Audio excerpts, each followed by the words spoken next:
Hello everyone, welcome to Unstoppable. I hope कि आप लोग अच्छे होंगे। इन दिस वीडियो हम बातचीत करने वाले हैं द हिंदू न्यूज़पेपर एनालिसिस के ऊपर। बहुत सारे ऐसे न्यूज़ है जो आज हम बातचीत करेंगे और एग्जाम पॉइंट ऑफ व्यू से बहुत ही ज़्यादा इंपॉर्टेंट है। डेट है आज 10 जुलाई, डेली एडिशन है और टोटल पेज है इसमें 18। इससे हम बातचीत करेंगे आज टॉप करेंट अफेयर के ऊपर, जो कि हर एक एग्जामिनेशन के लिए बहुत इंपॉर्टेंट है। एग्जामिनेशन से मैं बात करूँ तो यूपीएससी की अगर आप तैयारी कर रहे हैं तो आपके लिए बहुत इंपॉर्टेंट है, ठीक है ना। यूपीएससी के लिए मोस्ट इम्पोर्टेंट, स्टेट पीसीएस के लिए मोस्ट इम्पोर्टेंट, एसएससी सीजीएल के लिए मोस्ट इम्पोर्टेंट। तो बहुत सारे एग्जामिनेशन के लिए ये मोस्ट इम्पोर्टेंट है। तो अब बहुत ज़्यादा बातचीत हो चुकी है, अब फाइनली हम बातचीत करते हैं आज के टॉप ब्रेकिंग न्यूज़ के ऊपर और आज का टॉप करेंट अफेयर न्यूज़ के ऊपर बातचीत करते हैं। देखो guys, supreme court of India ने ऑब्जेक्शन को ओवररूल कर दिया है। और ये है क्या, तो फॉरेस्ट बिल, ठीक है ना।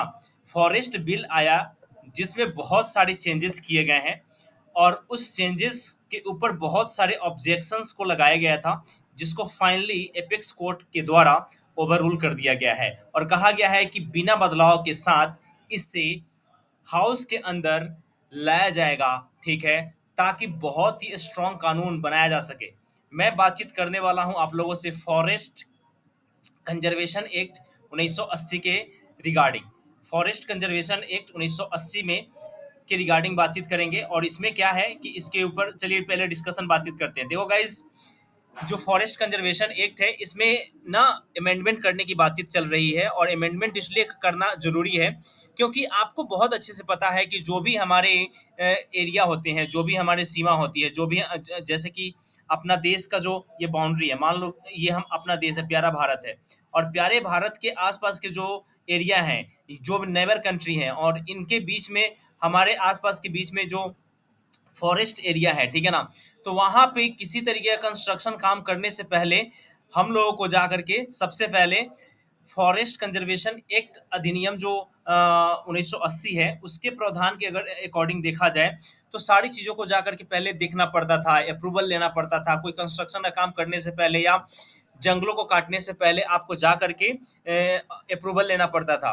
बट अगर अप्रूवल नहीं मिला तो आप वहाँ पे किसी तरह के कोई कंस्ट्रक्शन वाला काम नहीं कर सकते थे। लेकिन जब ये अमेंडमेंट हो जाएगा और जब ये फाइनल बिल पास हो जाएगा तो ये जो एरिया होते हैं, जैसे कि यहाँ पे देखो 100 किलोमीटर्स के आसपास वाले जो भी एरिया है, जो हमारे जैसे कि यहाँ देखो, geographically sensitive area within the 100 kilometres of the international boundaries और the line of control, no forest clearance required for the construction. देखो मैं यही बात कह रहा हूँ, देखो ये पूरे आर्टिकल में बस यही कहना है कि ये जो फॉरेस्ट कंजर्वेशन एक्ट है, ठीक है ना, इसमें क्या होता था कि अगर आपको किसी भी तरीके का कोई भी फॉरेस्ट एरिया के आसपास में अगर आपको कंस्ट्रक्शन करना है तो इनसे प्रायर रिकमेंडेशन या क्लियरेंस लेना बहुत आवश्यक होता था। अगर इन्होंने अपना क्लियरेंस देने से मना कर दिया तो फिर आप वहाँ पे किसी तरीके का कोई भी कंस्ट्रक्शन वाला काम नहीं कर सकते हो। ना ही आप हाइड्रो बना सकते हो, ना ही आप पावर प्रोजेक्ट लगा सकते हो, कुछ भी नहीं कर सकते हो। तो इससे कहीं ना कहीं हमारे देश में बहुत सारी प्रॉब्लम्स आ रही थी क्योंकि जो जो लाइन ऑफ कंट्रोल वाला एरिया है वो रियली में काफ़ी ज़्यादा सेंसिटिव है। क्योंकि आप देखोगे कि अपने देश में कहीं ना कहीं अपना जो नेबर कंट्री है वो कहीं ना कहीं अपने देश में हमेशा ये थ्रेट पहुंचाता ही रहता है। तो सरकार का मानना ये है और सरकार का कहना ये है कि जब हम यहाँ पे कंस्ट्रक्शन का काम करेंगे, रोड बनाएंगे, ब्रिज बनाएंगे, हाईवे बनाएंगे, यहाँ पे इलेक्ट्रिसिटी जनरेशन करने का काम करेंगे, तो कहीं ना कहीं यहाँ पे एक्टिविटीज हमारी बढ़ जाएगी और जिसकी वजह से हम नजर रख पाएंगे ताकि हमारे देश पे किसी तरीके का कोई किसी अदर देश का बुरा नजर ना पड़े, ठीक है ना। तो इस चीज को लेकर के राज्य सरकारें बहुत ज्यादा विरोध कर रही थी, बहुत सारे इसमें बदलाव करने की बातचीत चल रही थी। तो finally supreme court of India ने कहा कि देखो इसमें कोई बदलाव नहीं होगा, जिस तरीके का बिल है वो उसी तरीके से एज इट इज जाएगा। इसमें एक जजमेंट है 1996 का और नाम भी दिया गया है, यहाँ पे देखोगे गोडा बर्मन। देखो सुप्रीम कोर्ट ऑफ इंडिया ने गोडा बर्मन केस में एक्सटेंड किया था प्रोटेक्शन को और कहा था कि देखो जो फॉरेस्ट एरिया है और इवन जहाँ पे फॉरेस्ट कवर नहीं है उस एरिया को भी सरकार जो है, सेंट्रल गवर्नमेंट जो है एक्वायर कर सकती है, वहाँ पे काम कर सकती है, ठीक है। तो यही एक छोटा सा यहाँ पे अपडेट था जो कि मैंने आपको दे दिया।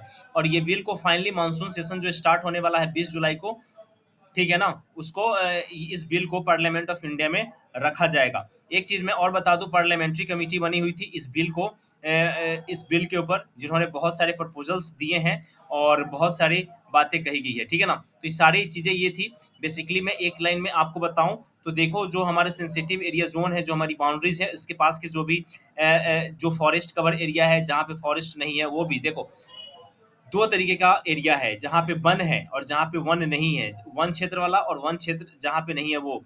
तो दोनों एरिया को सरकार एक्वायर कर सकती है, वहाँ पे कंस्ट्रक्शन काम कर सकती है, और यही चीज़ जोड़ना है इस बिल में, और इसमें और भी बहुत सारे महत्वपूर्ण बदलाव करनी है, जिसलिए इसीलिए ये बहुत ज़्यादा इंपॉर्टेंट है।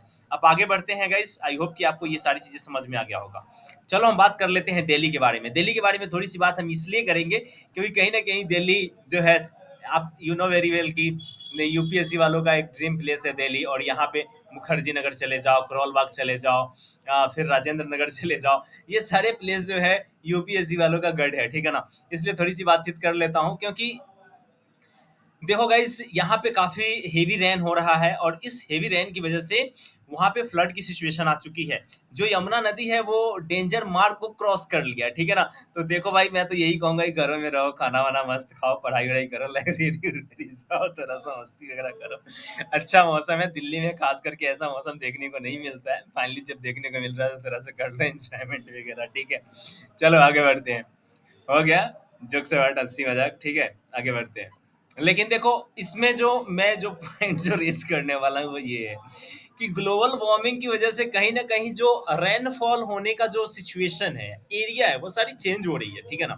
और ये कहीं ना कहीं आपको लग रहा होगा कि ग्लोबल वार्मिंग का इम्पैक्ट इतना ज्यादा अभी हो गया है कि जो यूएनएफसीसी जो है, UNFCCC, United nation framework climate change, ठीक है ना, कन्वेंशन, इसके अकॉर्डिंग और बातचीत किया जाए तो ये क्या कहता है कि देखो साहब, आप जो इंडस्ट्रियल एरा था, जो प्री इंडस्ट्रियल एरा था, उसके आसपास आप लेकर के आओ, 1.5 डिग्री सेंटीग्रेड तापमान के आसपास लेकर के आओ, क्योंकि ये 2 डिग्री सेंटीग्रेड तापमान के आसपास ये बढ़ चुका है। और ऐसा कहा जाता है कि 2100 देखो 2000 ईस्वी चल रहा है ना, 2020 में जी रहे हैं, तो 2000 ईस्वी है, तो 2100 ईस्वी में, ठीक है ना, यानी कि 2100 वर्ष में, ठीक है ना, जो रेट है ग्लोबल वार्मिंग का, वो 0.5% कम हो जाएगा, ऐसा मानना है, और 1.5 के आसपास आ जाएगा। और ये कहीं ना कहीं हमारे इन्वायरमेंट को बहुत ज़्यादा बुरी तरीके से प्रभाव भी डाल रहा है, बिकॉज इसमें प्रॉब्लम ये है कि दिल्ली वाले रीजन में इतना बारिश नहीं होता था, ठीक है ना। तो जहाँ पे बारिश होना चाहिए वहाँ पे बारिश नहीं है, जहाँ पे नहीं होना चाहिए वहाँ पे हो रहा है, और मतलब कि बहुत ज़्यादा हो रहा है, आप समझ रहे हो ना। 260, और वो भी 36 घंटे में, मिलीमीटर बारिश, ये बहुत बड़ी बात है गाइस। आगे बढ़ते हैं, आगे देखते हैं कौन सा न्यूज़ है। तो ये वाला देखो, इसको एक बार पढ़ लेना, तमिलनाडु के गवर्नर जी के बारे में यहाँ पे बातचीत किया जा रहा है। और एक आर्टिकल है, देख लेना कि ऑफिस अंडर आर्टिकल 159, ठीक है ना। और कहा जा रहा है कि ओथ ऑफ ऑफिस जो है गवर्नर साहब का, उसको इन्होंने वायलेट किया हुआ है गवर्नर साहब ने, जो कि सही नहीं है, अनकॉन्स्टिट्यूशनल है, ठीक है ना। तो इसको आप एक बार देख लेना, इसके ऊपर हमारी डिस्कशन हुई थी प्रीवियस लेक्चर में, प्रीवियस वीडियो में। तो अभी हम बढ़ते हैं आगे, ठीक है। उसके बाद यहाँ पे देखो एनटी, यहाँ पे देखो, मैंने आप लोगों से कई बार बातचीत किया हुआ है यूसीसी के ऊपर, ठीक है ना। यूनिफॉर्म सिविल कोड के ऊपर बहुत बार हमारी बातचीत हो गई है, और यहाँ पे कहा जा रहा है कि देखो भाई, इसके खिलाफ बहुत सारे लोग आ चुके हैं, तो ये भी बहुत इंपॉर्टेंट है, देख लेना। एडिटोरियल में मैं बताऊंगा अन्ना भाग्य, फिस्को एंड थिंकिंग बियॉन्ड राइस, ये वाला आर्टिकल पढ़ लेना, इंपॉर्टेंट है, थोड़ा सा आपका पॉइंट ऑफ व्यू अच्छा हो जाएगा। क्योंकि आज के हर आर्टिकल में पॉलिटिकल बैकग्राउंड्स को थोड़ा मोड़ा दिया गया है, चाहे कोई भी आर्टिकल आज का ले लो, उसमें दिया गया है। ये वाला आप पढ़ सकते हो, बहुत ही अच्छा है, और इससे थोड़ा सा आपको अच्छा चीज़ें सीखने को मिलेगा, ठीक है ना। फिर हम पढ़ते हैं बैड लॉन्स, ठीक है ना, और राइट ऑफ के बारे में। देखो गाइस, ये इस आर्टिकल को मैं पढ़ के आपको नहीं सुनाऊंगा, बल्कि बैड लॉन और राइट ऑफ क्या होता है उसके ऊपर मैं एक बार बातचीत कर लेता हूँ। देखो गाइस, बैंक एक निश्चित समय अवधि के लिए, देखो एक क्या होता है कि किसी व्यक्ति को लोन दिया जा रहा है, ठीक है ना। और लोन दिया जाता है तो उसका एक टाइम टाइम लाइन चलना शुरू हो जाता है कि हाँ, आपको फर्स्ट किस्त कब देना है, सेकंड किस्त कब देना है, और इस तरीके से उसका टाइमलाइन चलता रहता है। जब इसका टाइमलाइन और एक निश्चित समय अवधि में जब बैंकों के पास उसका रिटर्न नहीं आता है, यानी कि जो पैसा उन्होंने दिया था, जो पैसा लोन के रूप में कोई व्यक्ति लिया है, कोई इंसान लिया है, और वो रिटर्न अगर नहीं कर रहा है और वो टाइमलाइन क्रॉस कर दिया है, तो वो लोन बैड लोन हो जाता है, ठीक है ना। और बैड लोन होने के बाद बैड लोन बहुत बहुत ज़्यादा बर्डन बैड लोन का बढ़ता जाता है, बढ़ता जाता है, बढ़ता जाता है। और उसके बाद बैड लोन एक नॉन परफॉर्मिंग एसेट्स हो जाता है। और नॉन परफॉर्मिंग एसेट्स का मतलब ये हो जाता है कि देखो जो हमने लोन दिया है वो हमारा रिटर्न नहीं आने वाला है, यानी कि ये डूब गया है, ठीक है। जब इस तरीके की बात होने लगती है तो बैंक क्या करती है कि अपना जो उनका जो क्या कहते हैं, ट्रेजरी बिल होता है, ट्रेजरी बिल कह लो, या आप कह लो कि जो उनका डायरी होता है या जो जो रजिस्टर होता है जिसमें ये सारी चीज़ें मेंटेन होती है, वहाँ से ना उस चीज़ों को डिलीट करना वो शुरू कर देते हैं, हटाना शुरू कर देते हैं, ताकि वो दिखा सके, जैसे कि आरबीआई पूछेगा कि हाँ भाई बताओ तुमने इतना लोन दिया, तुम्हारा वापस नहीं आया, क्या बात है। तो ये सारी चीज़ों करने के लिए ये लोग राइट ऑफ कर देते हैं उस चीज़ को, उस डाटा को वहाँ से हटा देते हैं, ठीक है ना। ताकि उनको ऐसा दिखा सके कि हाँ हमारे पास बैड लोन बहुत कम है। तो राइट ऑफ क्या है, तो जो बैड लोन होता है उस डाटा को वहां से हटा दिया जाता है, उस रजिस्टर से हटा दिया जाता है, ताकि वो दिखा सके कि हमारे पास अब बैड लोन नहीं है और हम अच्छा परफॉर्म कर रहे हैं। और ये सिर्फ दिखाने के लिए होता है, एक्चुअली में वो कुछ अच्छा परफॉर्म नहीं कर रहे होते हैं। तो यही सारी चीजें हैं, ठीक है। अब आगे बढ़ते हैं, अगला न्यूज देखते हैं, अगला करंट अफेयर की बात करते हैं। एक चीज यहाँ पे है, आप लोग गूगल सर्च करना, silver medal of the international physics olympiad. देखो ये सिल्वर मेडल जो है इसके ऊपर एक बार आप देख लेना, और ये इंटरनेशनल फिजिक्स ओलंपियाड क्या है इसके ऊपर भी एक बार आप लोग देख लेना। आपको बहुत सारी अंडरस्टैंडिंग जो है वो सारी चीज़ें मिल जाएंगी, ठीक है। हाँ, एक चीज़ और यहाँ पे मैं आप लोगों को बताऊंगा, जो यूपीएससी के लर्नर्स है, सुप्रीम कोर्ट जो कोलेजियम है वो रिकन्सिडर्स करने का काम करती हैं। जिन जजेस का ट्रांसफर किया जाता है उसका रिकन्सिडर कौन करता है, तो क्लोजियम करता है। तो इस बात को याद रखना कि अगर किसी कहीं के, जैसे कि यहाँ पे एमपी के जो एमपी हाई कोर्ट के जो जज हैं उनका ट्रांसफर तेलंगाना में हो गया है, तो इस पर रिकन्सिडरेशन कौन करेगा, तो याद रखना सुप्रीम कोर्ट जो कोलिजियम बनाएंगी वही लोग इसके ऊपर कंसीडर करते हैं। तो वहाँ पे 4-5 ऑप्शन होगा। तो गाइज वो सारी चीज़ें कहीं ना कहीं गलत हो जाता है, तो इसको आप एक बार देख लेना, ठीक है। उसके बाद क्या है न्यूज़, हाँ, उसके बाद हम देखते हैं 16 लोग मर चुके हैं हेवी रेनफॉल की वजह से, और कहीं ना कहीं लैंड स्लाइड हुआ है, फ्लड आया है नॉर्थ इंडिया में, ठीक है ना। और इसमें बात किया जाता है हिमाचल प्रदेश, देखो पिछले बार जो मैंने और आप लोगों ने देखा था, जो मानव दृष्टिकोण के लिए बहुत ही ज़्यादा खतरनाक फ्लड माना जा रहा था और आज भी है, वो है केरला फ्लड। और फाइनली यहाँ पे हिमाचल प्रदेश में भी फ्लड आ गया है। यहाँ पे देख रहे हो जो कंस्ट्रक्शन वर्क था वो पूरी तरीके से ध्वस्त हो चुका है, रोड, ये सारी चीज़ें, और ये पूरा लैंडस्लाइड हो गया है। तो इतना ज़्यादा हेवी रेन, और मैंने अभी थोड़ी देर पहले ही बताया था कि देखो, और यहाँ पे भी देख लो, दिल्ली ने 153 mm रेनफॉल लिया है, और ये 1982 के बाद पहली बार इतना बारिश देखने को मिला है दिल्ली में। तो समझ रहे हो ना, ये सारे रिकॉर्ड को इस बार तोड़ रहा है।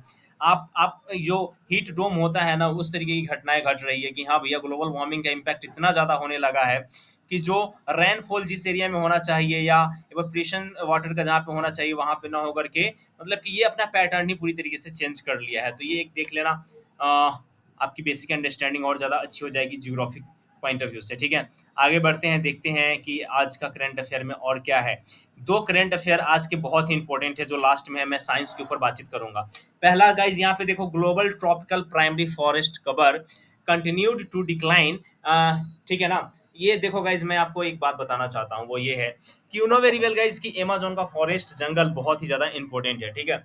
और ये कहा जा रहा है कि इस पूरे आर्टिकल में ऐसा कहा जा रहा है कि फॉरेस्ट एरिया है, जो फॉरेस्ट लैंड है उसको, वो वृक्षों को कट किया जा रहा है, ठीक है ना। जैसे कि यहाँ पे देखो जितने इतने प्यारे प्यारे वृक्ष हैं और इसको कट कर दिया गया है और इस लैंड को क्लियर किया जा रहा है। तो ये कहीं ना कहीं हमारे ये वैश्विक स्तर पे, ठीक है ना, वैश्विक स्तर पे जो CO2 का जो लेवल है उसको इंक्रीज करने का ये काम करेगा, क्योंकि you know very well guys की जो हरे पेड़ पौधे होते हैं वो CO2 का जो CO2 होता है उसको अपने में रिजर्व करने का काम करता है। लेकिन जब पेड़ कट जाएंगे तो वो सारी चीज़ें फाइनली इन्वायरमेंट में रिलीज हो जाएगा, और जिसकी वजह से ग्लोबल वार्मिंग बढ़ने की जो खतरा है वो और ज़्यादा बढ़ जाता है। तो इसमें कहने की बात यह है कि जो ट्रॉपिकल एरिया है, ट्रॉपिकल एरिया के बारे में मैं बता दूं कि देखो, ये मान लो ये मान लो कि पृथ्वी है, ये पृथ्वी है। तो यहाँ पे ट्रॉपिक ऑफ कैंसर हो गया, ये हो गया आपका इक्वेटर, और ये हो गया कैप्रिकॉर्न। तो ये वाले यहाँ से यहाँ तक के रीजन को, यानी कि 23.5 डिग्री नॉर्थ से लेकर के 23.5 डिग्री साउथ वाला जो एरिया होता है, 23.5 डिग्री साउथ वाला जो एरिया होता है, ठीक है ना, कहीं कहीं पे आपको 25 डिग्री नॉर्थ से 25 डिग्री साउथ भी मिल जाएगा, तो घबराने वाली बात नहीं है। 23.5 डिग्री नॉर्थ से 23.5 डिग्री साउथ वाला जो एरिया होता है, इसको ट्रॉपिकल एरिया कहा जाता है, क्योंकि यहाँ पे हेवी रेनफॉल सब कुछ देखने को यहाँ मिलता है, ह्यूमिडिटी, रेनफॉल, सब कुछ, एवरीथिंग आपको यहाँ पे देखने को मिलेगा। यहाँ पे एवरग्रीन फॉरेस्ट वगैरह पाए जाते हैं। तो कहीं ना कहीं ये एवरग्रीन जो फॉरेस्ट है ट्रॉपिकल एरिया में, ये फॉरेस्ट को काट करके ये बहुत ज़्यादा प्रॉब्लम जनरेट कर रहे हैं। और ये लोग काट क्यों रहे हैं? जैसे कि यहाँ पे देखो, कार्बन डाइऑक्साइड का जो मात्रा है वो बहुत ही ज़्यादा बढ़ जाएगा, प्रोड्यूस हो जाएगा, ठीक है ना। ये लोग लैंड लैंड को क्लियर कर रहे हैं कि हमको यहाँ पे इंफ्रास्ट्रक्चर लगाना है, यहाँ पे पावर प्लांट लगाना है, यहाँ पे इंडस्ट्रीज लगाना है, हमको भी अपने देश को ग्रो करना है, ये सारी चीज़ें चल रही है। तो मेरा मेरा मानना ये है कि जो भी डेवलप नेशन है या जो अंडर डेवलप नेशन है या डेवलपिंग कंट्री है, उन लोगों को ऐसी जो फॉरेस्ट कवर वाले जो कंट्रीज होते हैं, उनको उन लोगों को फाइनेंशियली हेल्प देनी चाहिए, क्योंकि इस फॉरेस्ट से सिर्फ वहाँ उस कंट्री को ही मदद नहीं मिल रही है, बल्कि पूरी वैश्विक स्तर पे मदद मिलती है, और ये लाइफ साइकिल के लिए बहुत ज़्यादा इंपॉर्टेंट होता है। तो मेरा मानना है कि हर एक देश को इसके ऊपर आगे आना चाहिए और इसके ऊपर बातचीत करनी चाहिए, इसके ऊपर भी सम्मेलन होना चाहिए, ठीक है ना। जो लैंड फॉरेस्ट कवर को काटा जा रहा है उसको स्टॉप कर देनी चाहिए, और जो कि इनका भी कहना सही है कि हाँ, हमें भी डेवलप करना है, तो इनको भी साइंटिफिक तौर पे या इनको टेक्नोलॉजी प्रोवाइड करवाना चाहिए, पैसे देनी चाहिए, ठीक है ना। तो बहुत सारी चीज़ें हेल्प करके इस सारी चीज़ों को रोका जा सकता है, ठीक है। अब आगे बढ़ते हैं, जो कि आज का सबसे मोस्ट इम्पोर्टेंट है वो है इसरो का, ठीक है ना। यहाँ पे LVM-3 क्या है, इसके ऊपर हम बातचीत करेंगे, ठीक है ना। तो ये काफ़ी इंपॉर्टेंट है, क्योंकि you know very well well guys की अभी जो है वो इंडिया लॉन्च करने वाला है चंद्रयान 3, और चंद्रयान 3 करने से पहले उसमें कौन कौन से इंजन का यूज़ किया जा रहा है, कौन कौन से वहाँ पे फ्यूल का यूज़ किया जा रहा है, वो GSLV लॉन्च व्हीकल का यूज़ किया जाएगा, या PSLV का यूज़ किया जाएगा, या SSLV का यूज़ किया जाएगा, तो ये सारी चीज़ें हैं। तो आइए अब पहले इसके बारे में जानते हैं। तो देखो गाइस, LVM ये भी एक आपका लॉन्च व्हीकल है, LVM लॉन्च व्हीकल है 3। लेकिन इसके बारे में बात करूँ उससे पहले मैं आपको बता दूं कि जो इसरो है उसके पास 3 क्लास के लॉन्च व्हीकल है। पहला है आपका पोलर सैटेलाइट लॉन्च व्हीकल, ठीक है ना, जिसको PSLV कहते हैं। दूसरा है जियो सिंक्रोनस सैटेलाइट लॉन्च व्हीकल, जिसको GSLV कहते हैं। और तीसरा जो स्मॉल टाइप का है, एक नया है जो अभी कुछ टाइम पहले ही इजाद किया गया है, जो स्मॉल सैटेलाइट लॉन्च व्हीकल है, ठीक है ना। तो ये तीनों है, जिसमें सबसे ज़्यादा सक्सेस रेशियो है वो है आपका PSLV का। PSLV से जितने भी लॉन्च किए गए हैं, जितने भी चीज़ें भेजी गई हैं, उसका जो सक्सेस रेट है वो बहुत ही ज़्यादा है, बहुत बहुत बहुत ज़्यादा है गाइस, ठीक है ना। और यहाँ पे मैं आपको बता दूं कि PSLV को एक और नाम से जाना जाता है, वर्क हॉर्स के नाम से जाना जाता है, ठीक है ना। वर्क हॉर्स के नाम से जाना जाता है किसे? PSLV को। तो इसे भी आप याद रखिएगा। देखो गाइस, जो PSLV है इसका फेलियर रेशियो बहुत कम है, और PSLV से कितने वजन का आप चीज़ जो है वो भेज सकते हैं लोअर अर्थ ऑर्बिट में, तो 3.8 टन का आप ये भार आप भेज सकते हैं लोअर अर्थ ऑर्बिट में। और वहीं पे जो हेवियर पेलोड वाला जो है GSLV है, इससे बहुत भारी चीज़ें भेज सकते हैं, ठीक है ना। तो ये हो गया आपका GSLV, PSLV, और ये हो गया आपका GSLV, ठीक है ना। और यहाँ पे एक जो लॉन्च व्हीकल की बात किया जा रहा है, SBM-3, ये क्या है? तो इसको जान लो कि ये भी एक लॉन्च व्हीकल है। लॉन्च व्हीकल है मार्क 3। एल से होता है लॉन्च, वी से होता है व्हीकल, और एम से है मार्क, और इसका नाम दिया गया है 3। और गाइज ये काफ़ी पावरफुल है, ठीक है ना। ये पावरफुल क्यों है? क्योंकि अर्थ ऑर्बिट में ये 10 टन तक का वजन लेकर के जा सकता है, ठीक है ना। और ये इसीलिए ये बहुत ज़्यादा इंपॉर्टेंट है। और इस बार जो हम लोग जो ये चंद्रयान 3 जो लॉन्च करने वाले हैं, उसमें इसका रोल बहुत अच्छा होने वाला है LVM का। क्योंकि LVM 10 टन से भी ज़्यादा वजन लेकर के जा सकता है लोअर और अर्थ ऑर्बिट में। और वहीं पे आप PSLV का देखो तो वो मात्र 3.8 टन ही लेकर के जा सकता है आपका लोअर अर्थ ऑर्बिट में। और LVM आपका 10 टन लेकर के जा सकता है भार कहाँ पे? लोअर अर्थ ऑर्बिट में, ठीक है ना। तो ये यहाँ तक समझ में आ गया होगा। अब LMV-3 क्या है, इसके ऊपर थोड़ी सी हम बातचीत कर लेते हैं। देखो गाइज, LMV में 3 स्टेज है। देखो यहाँ पे ये पहला स्टेज है, ये हो गया आपका दूसरा स्टेज, ये हो गया फर्स्ट, ये हो गया सेकेंड, और ये हो गया आपका थर्ड वाला, ये हो गया आपका थर्ड वाला। तो ये समझ रहे हो ना, ये 3 लेवल में होते हैं, ठीक है? ये 3 लेवल में होते हैं पेलोड, ठीक है ना? ये क्या है? तो देखो गाइस, ये पेलोड क्या होता है? तो पेलोड भार ले जाने की क्षमता और उसमें यूज़ करने जो फ्यूल यूज़ किया जाता है उसके बारे में है। तो फ्यूल 3 स्टेज में इसमें फ्यूल यूज़ होता है, ठीक है ना? तो उसके ऊपर हम एक बार बातचीत कर लेते हैं। देखो जो फर्स्ट स्टेज है, जो लोअर स्टेज है, जो नीचे वाला पार्ट है फर्स्ट स्टेज, वहाँ पे S200 बूस्टर का यूज़ किया जाता है और इसमें होता है सॉलिड फ्यूल, ठीक है ना? जो सबसे नीचे वाला जो पोर्शन है वहाँ पे सॉलिड फ्यूल होता है और वो क्या, उसका नाम क्या है? S200 booster. इसमें हाइड्रोक्साइड टर्मिनेटेड पॉलीब्यूटेन का यूज़ किया जाता है, ठीक है ना? तो नीचे वाले में सॉलिड फ्यूल होता है, ठीक है ना? और सॉलिड फ्यूल में आपका हाइड्रोक्साइड टर्मिनेटेड ब्यूटेडाइन का यूज़ किया जाता है, ठीक है ना? उसके बाद क्या है आपका सेकेंड स्टेज में 2 विकास का यूज़ किया जाता है। 2 विकास होते हैं, 2 विकास इंजन होते हैं और ये लिक्विड फॉर्म में होता है। जो 2 विकास इंजन है, जैसे कि पहला विकास इंजन, दूसरा विकास इंजन और ये हो गया आपका तीसरा। तो ये आपका, इसको मैं एक बार मिटाता हूँ, फिर से आपको समझाता हूँ, ठीक है? देखो गाइस, मैंने आपको बताया कि इसमें 3 स्टेज होता है। ये देखो, ये पहला आपका हो गया सॉलिड वाला फेज, जो कि आपका सबसे नीचे है, लोअर पार्ट है। उसके बाद फर्स्ट, सेकेंड, ठीक है ना? और ये फर्स्ट सेकेंड में क्या हो जाएगा? ये आपका लिक्विड यूज किया जाएगा और इसका नाम दिया जा रहा है 2 विकास, 1 विकास एंड 2 विकास। और ये तीसरा जो है, इसमें हम लोग यूज करेंगे क्रायोजेनिक ईंधन का, ठीक है ना? जो थर्ड स्टेज है वहां पे क्रायोजेनिक इंजन का यूज किया जाता है और क्रायोजेनिक इंजन गाइस बहुत इंपॉर्टेंट है, मोस्ट इंपॉर्टेंट है। हाँ, जो लिक्विड फ्यूल है इसमें नाइट्रोजन टेट्रा ऑक्साइड या अन साइमेट्रिकली डाइमिथाइल का यूज किया जाता है, ठीक है ना? तो इसको आप लोग याद रखेगा। जो अपर मोस्ट जो है और फाइनल स्टेज है, जो थर्ड स्टेज है, जो सबसे ऊपर वाला स्टेज है, उसमें क्रायोजेनिक इंजन का यूज किया जाता है जिसमें हाइड्रोजन और लिक्विड ऑक्सीजन का मिक्सचर होता है, ठीक है ना? और उसके बाद ये थर्ड स्टेज है। तो पहले स्टेज में क्या है? सॉलिड है, दूसरे स्टेज में लिक्विड है और तीसरे स्टेज में आपका क्या है?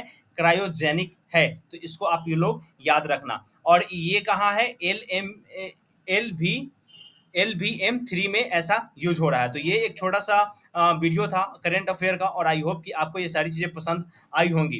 गाइस, वीडियो अच्छी लगी हो तो लाइक, रिव्यू और शेयर करना मत भूलिएगा। टेलीग्राम जरूर ज्वाइन कर लीजिएगा, डिस्क्रिप्शन में उसका लिंक है। और वीडियो कैसा लगा इसके बारे में जरूर बताइएगा, ठीक है ना? और वीडियो कंटिन्यू किया जाए या बंद कर दिया जाए इसके बारे में भी जरूर लिखिएगा। Thank you so much everyone, जय हिंद।